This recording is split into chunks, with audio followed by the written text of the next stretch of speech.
হরে কৃষ্ণ। শ্লোকাঙ্ক 7। বাসুদেবে ভগবতী ভক্তিযোগ প্রয়োজিত জনয়াতেষু বৈরাঙ্গ জ্ঞানং চ যদহতি কম। ভক্তি সহকারে পরমেশ্বর ভগবান শ্রীকৃষ্ণের সেবা করা হলে অচিরেই শুদ্ধ জ্ঞানের উদয় হয় এবং জড়জাগতিক বিষয়ের প্রতি অনাসক্তি আসে। অর্থাৎ আমরা যদি ভগবানকে ভক্তি সহকারে সেবা করি তাহলে আমাদের আস্তে আস্তে করে মন শুদ্ধতার দিকে এগিয়ে যাবে এবং এই জড়জাগতিক বিষয়ের প্রতি অনাসক্তি আসবে, অর্থাৎ তার প্রতি কোনো আসক্তি থাকবে না।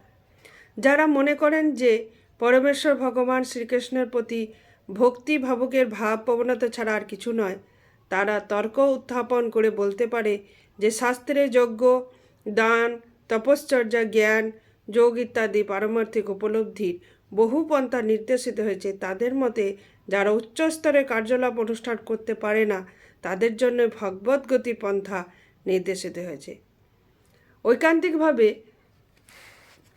ভগবানের সঙ্গে সম্পর্কযুক্ত হওয়ার প্রয়াসী তাদের কাছে এই পন্থা হচ্ছে সর্বশ্রেষ্ঠ এবং ভক্তিযোগের দোরগোড়ায় দাঁড়িয়ে আছেন যে সমস্ত নবীন ভক্ত, তাদের কাছে এই পন্থাটি অত্যন্ত সরল। পরমেশ্বর ভগবান শ্রীকৃষ্ণের সঙ্গে সম্পর্কযুক্ত হওয়ার এই পন্থাটি একটি মহৎ বিজ্ঞান, তা প্রতিটি জীবের জন্যই উন্মুক্ত। এমনকি স্ত্রী, বৈশ্য, শূদ্রের থেকেও নিম্ন স্তরে যারা রয়েছে, যে সমস্ত অন্তর্জ, তাদের সকলের জন্যই ভগবত গতির দ্বার সবসময় উন্মুক্ত। সুতরাং উচ্চস্তরের ব্রাহ্মণ এবং আত্মজ্ঞানী রাজাদেরও আর কি কথা। অন্য সমস্ত পন্থা বেদে নির্দেশিত হয়েছে, যথা যজ্ঞ, দান, তপশ্চর্যা ইত্যাদি, তা সবই হচ্ছে ভগবত প্রতির আনুষঙ্গিক ক্রিয়া। শ্লোকাঙ্ক 8। ধর্মঃ সনুষ্ঠিতঃ পুষ্যাঙ্গ বিভূষণঃ তথা সুয়ত নৌপাদয়দরতীয় সময়ে বহি কেবলম। এখানে স্বীয় বৃত্তি অনুসারে বর্ণাশ্রম পালন রূপে স্বধর্ম অনুষ্ঠান করার ফলেও যদি পরমেশ্বর ভগবানের মহিমা শ্রবণ কীর্তনে আসক্তির উদয় না হয় তাহলে বৃথা শ্রম মাত্র। অর্থাৎ ভগবৎপতির প্রতি যদি আমার নিষ্ঠা, পবিত্রতা যদি না থাকে তাহলে আমার বৃথা শ্রম দেওয়া হবে। মানুষের বিভিন্ন রকমের পবিত্র অনুসারে বিভিন্ন রকমের ধর্ম রয়েছে। জড় বিষয়াসক্ত যে মানুষ, তার স্থূল জড় শরীরটির ঊর্ধ্বে আর কিছুই দর্শন করতে পারে না। তার কাছে তার ইন্দ্রিয়ের অতীত আর কিছুই নেই।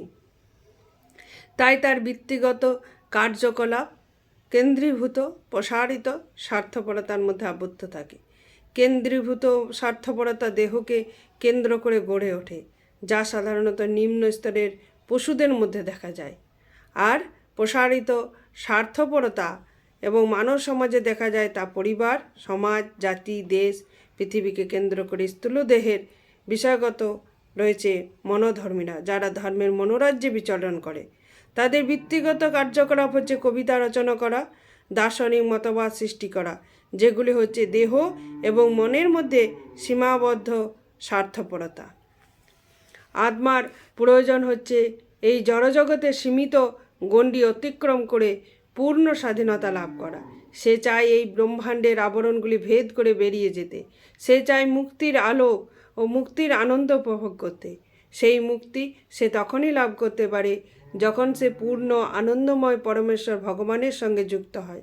সকলের হৃদয়ে ভগবানের প্রতি সুপ্ত প্রেম রয়েছে। স্থূল এবং সূক্ষ্ম জড়বস্তুর প্রতি জীবের যে আসক্তি, তা জড়দেহ এবং মনের মাধ্যমে চিন্ময় ভগবত প্রেমেরই বিকৃত প্রকাশ। তাই আমাদের স্বধর্মপরায়ণ হতে হবে, যাতে আমরা আমাদের হৃদয়ে দিব্য চেতনার বিকাশ করতে পারি।